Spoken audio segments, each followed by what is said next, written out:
Alright, this is going to be part 1 of our review on polynomials. In this video, we're going to focus on the connection between end behavior, degree, and the leading coefficient. Okay, so looking at problem number 1. Let me zoom in. So when you look at problem number 1, you should be thinking to yourself, is this going to be some type of little parabola as far as end behavior goes, or is it going to be some type of end shape? All right, what do you guys think? Is this going to be some type of a parabola or an end shape? End shape. Okay, we know it's going to be some type of an end shape because it's got that odd degree. All right, all odd degree, as far as the end, it will have the same end behavior as a capital letter N. But you have to ask yourself, will it be the end behavior of a right side up N, or will it be the end behavior of an upside down N? What do you think about that? Upside down. It's going to be the upside down N. Why? Because it starts with a negative. Okay, so it was odd, so we knew it would have the end behavior of an N. Because it's negative, it's the upside down N. Okay? So that means on the left it rises, on the right it falls, but we will put that in official math language. So as x approaches negative infinity, that means on the left, f of x approaches infinity, it rises. As x approaches infinity, that means on the right, f of x approaches negative infinity, it falls. Okay, what is the degree of this function, guys? The degree is 5. Okay, in fact, when I was highlighting degrees, I should have highlighted this one, not the 3. Okay, and in fact, when I was saying it was the upside down N, I should not have been highlighting the negative 3, I should have been highlighting the negative 5. Luckily, it was still the same answer in both cases, but for a second I was looking at the wrong part of the equation. Yeah, the degree is 5, because that's the highest power. Okay? That means, now that we're looking at the right part of the graph, what's the leading coefficient? Is it negative 3? Negative 1. Correct. The leading coefficient is negative 1. Okay? So this function was not in standard form. So you probably wanted to look at it this way. Negative 1x to the 5th power minus 3x to the 3rd power plus 2. That will help you not make a mistake. So the leading coefficient is negative 1. Okay? Looking at problem number 2. Is problem number 2 in standard form, or should I rewrite it? It's already in standard form. So should this have the end behavior of a parabola, or should it have the end behavior of an end shape? Parabola. All right? Because we're talking about an even degree, it should have the end behavior of the parabola. Okay? Now, will it be like a right side up parabola or an upside down parabola? Okay, this one should be like a right side up parabola because it's positive in the front.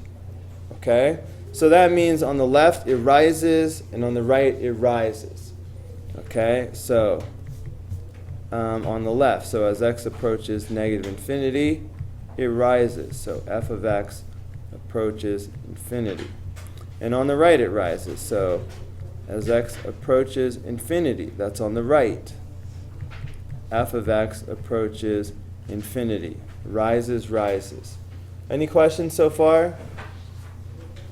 Okay. What was the degree? 4. Okay, the highest power is 4, so that's the degree. So the degree is 4. And what is the leading coefficient? 1. All right. Any questions on number 2? Okay. Number 3, is this in standard form, or do I need to rewrite it? You have to rewrite it. Yeah, I would rewrite it if I were you to help us avoid mistakes. What goes first? Negative x to the 8th power. Negative x to the 8th power, then what? Plus 9x. Plus 9x to the 5th, and then of course, okay. So now that it's in standard form, is this going to be an N shape or a parabola shape as far as N behavior goes? It's gonna be in a parabola.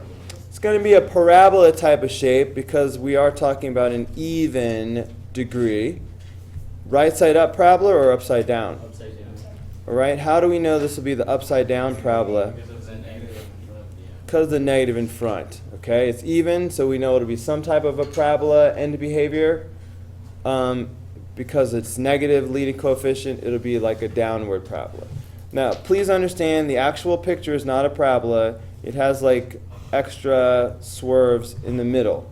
But the end behavior is like the end behavior of a parabola. Okay? So that means on the left it falls and on the right it falls. So as x approaches negative infinity, that means on the left, f of x approaches negative infinity. It falls.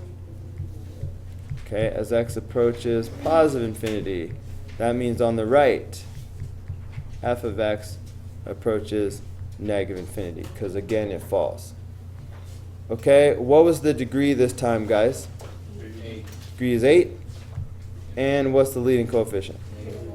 Negative 1. -1. Okay, it's like that, -1 in front.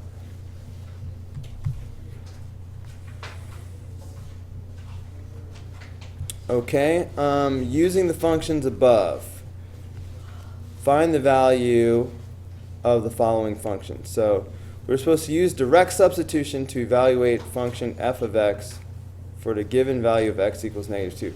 What does that sentence even mean? Essie, any idea?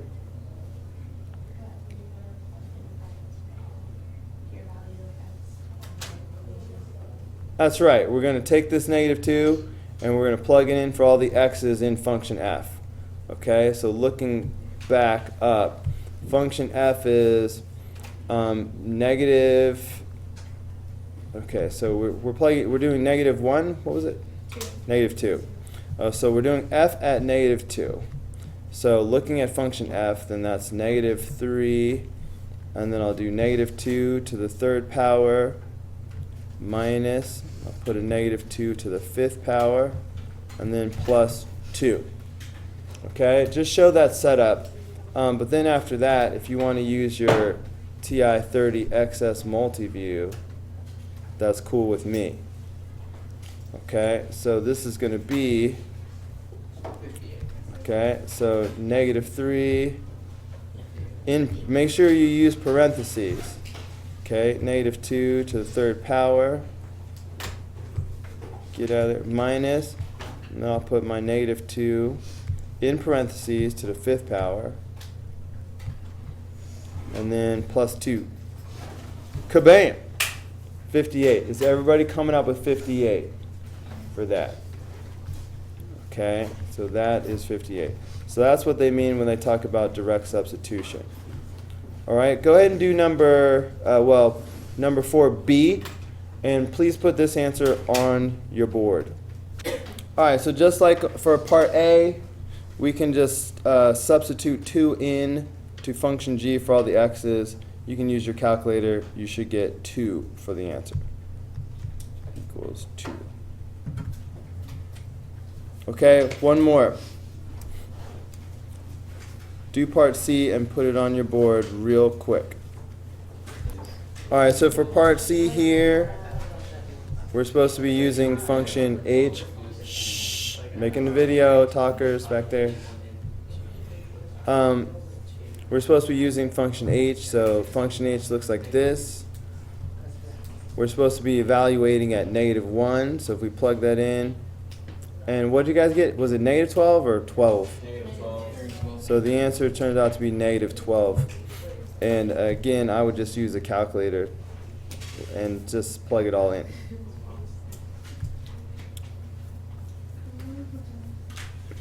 Okay, determine algebraically whether the given functions are even, odd, or neither. Show your work. Okay? So looking at number 5, we learned how to tell at a glance. How can we tell at a glance whether this is even, odd, or neither? Looking at the exponents. Show me on your fingers real quick if you think this is even, odd, or neither. All right, people on YouTube couldn't see your hands, but almost everybody was showing 2 fingers, and that's our sign for even function. Well, guys, I see why you're saying even, sort of, because I see the 4 and the 2, but then I see this 3. Wouldn't that be neither? Why did you say even? Because of the 0, okay? If it's going to be an even function, all powers have to be even. But looks like you guys all remember that if you just have a constant, that's the same thing as 3x to the 0 power, and 0 is an even number. So 4, 2, 0, all even. So we know it's going to be even. But if you just put even, I might give you a point, but you're going to lose most of the points, okay? Because now we have to prove algebraically. So I like to go ahead and put a box around the original, okay? Because we'll arrow back to this later if we need to. But what do I do next? What else do I need? What do I put above? Turn into a negative f of x, okay? And I like to put that on the top. So everybody do like I do. So let's put a negative f of x on the top. I always do it in red for some reason. How do I create negative f of x?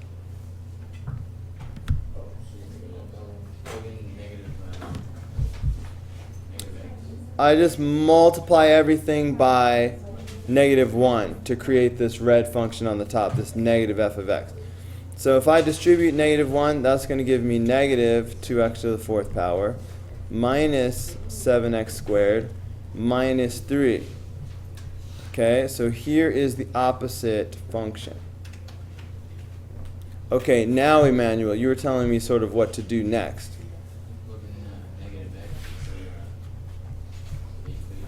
Exactly. To see if it's even, odd, or neither, once you have the original and the opposite to compare to, you go ahead and set up f at negative x. In other words, you plug negative x in for all the x's. So this will make negative x to the 4th power, and then 7 times negative x squared, and then plus 3. Okay? So let me just pick on somebody real quick. Jasmine. Oh, no, the middle row Jasmine.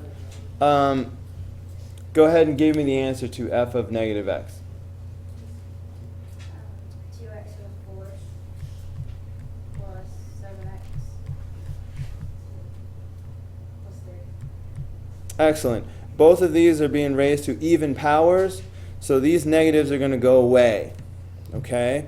So this, I'll put a box around this because this is f of negative x. Lauren.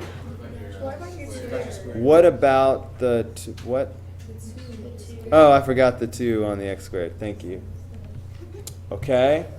Now, does f of negative x, does it match the original function or does it match the opposite function or neither? It matches the original function. Okay, and so here's how you prove algebraically. If you do f of negative x like we did in blue, if it matches the original function, that proves that it is an even symmetry function. Okay? So we could just say, if we want to say it in words, we could say, well, let me make it as simple as possible. I'll just say it matches the original. So even. Okay? Or I could have used symbols and I could have said f of negative x equals f of x. So even. Okay? Both of those mean the same thing. The f of negative x matches the original equals f of x. Okay? Let's do one more of those. First of all, at a glance, we should know the answer. Okay? Show me on your fingers one more time, looking at number 5b. Show me on your hands, is this going to be even, odd, or neither? Okay, hands down. All right, people in YouTube, everyone was holding up a fist, okay, except for like a couple people. That meant they thought it was neither, all right? And they were right. How did you guys know that it was going to be neither like that? Because the exponents are not all the same. Well, yeah, we don't even need, what's the invisible exponent on the x right here? It's a 1. But we didn't even need that to know because we have the 5 and the 4 right there, an odd and an even. If you have a mixture of odds and evens, you know it's going to be neither right there. So if you would just put neither, I'll give you like a point. But if you want the full 5 points, you have to show it algebraically. Okay? So here we go one more time. I'm going to do it kind of fast since I already did it on the last problem. All right? First, I like to put a box around the original so I can really refer back to it easily. Second, I like to make the opposite function in red. So g of x becomes negative g of x. Negative 3x to the 5th power plus 2x to the 4th power. And minus x. Okay, so this is going to be the opposite function. You'll find the visitor folder right there. Okay, so this is how we have the opposite function. What are we going to do next? Somebody help me out. Make them all negative. All right, say that again, Essie. Not Essie. Lexi. Lexi. So you put the negative f of x function, you plug it in. Okay, so we substitute in negative x and see what happens. So we're going to have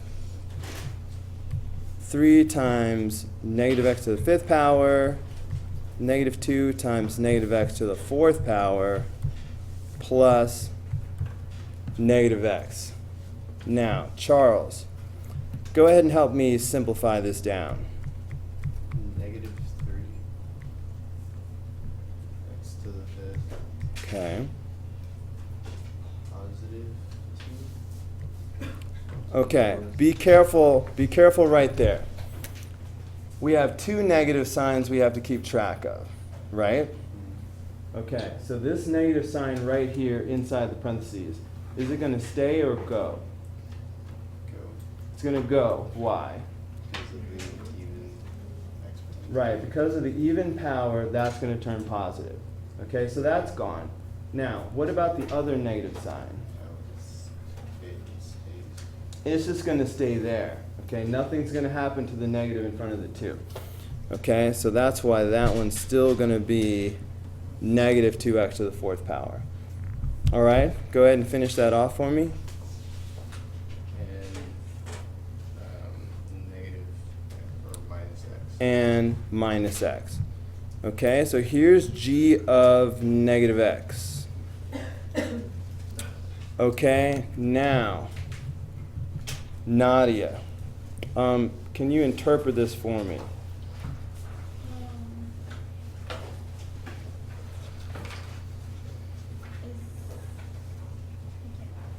Can't see it? No, like I can't interpret it. Okay, so let me give you a hint.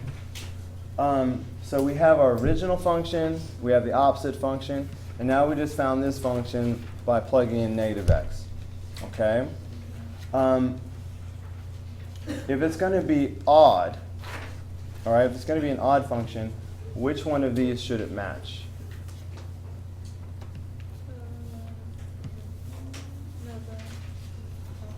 Right. When we plug in that negative x, so when we do g of negative x, all right, we get this blue function. If it matches the opposite function, the red one, that's when it's going to be odd. Okay? If it matches the black function, the original, that's when it's going to be even. Okay? So look carefully at these two. Does this blue function match the original? Does it match the opposite function? It doesn't match any of them. So how do we interpret that? What do we say? Is it even or odd, or it's neither? Okay? If you're, again, guys, so when we have this g of negative x that we just found in blue, if it matches the original, That's an even symmetry. A way to say it, like formally, like how you would say like the Right, here's the formal way that you would say it. We're just going to, in symbol, say this blue function doesn't match the original and it doesn't match the opposite either. So here's how you would say that officially. We will say g of negative x does not equal g of x. Okay? That means it does not equal the original, doesn't match the original. And then we'll also say g of negative x does not equal negative g of x. All right? That means it does not match the opposite function either. And then we can just say, so it is neither. Okay? All right. So we're picking up with number 6. And the question is, how can we graphically determine whether or not these functions are even, odd, or neither? So looking at graph A, show me on your hands whether this first graph is even, odd, or neither. Remember, hold up one finger for odd, 2 for even, and hold up a fist for neither. I'm talking about this first graph here on the left. Okay, put them down. All right. Most people agree that this first graph is going to be odd. And you're correct. And it's because, why?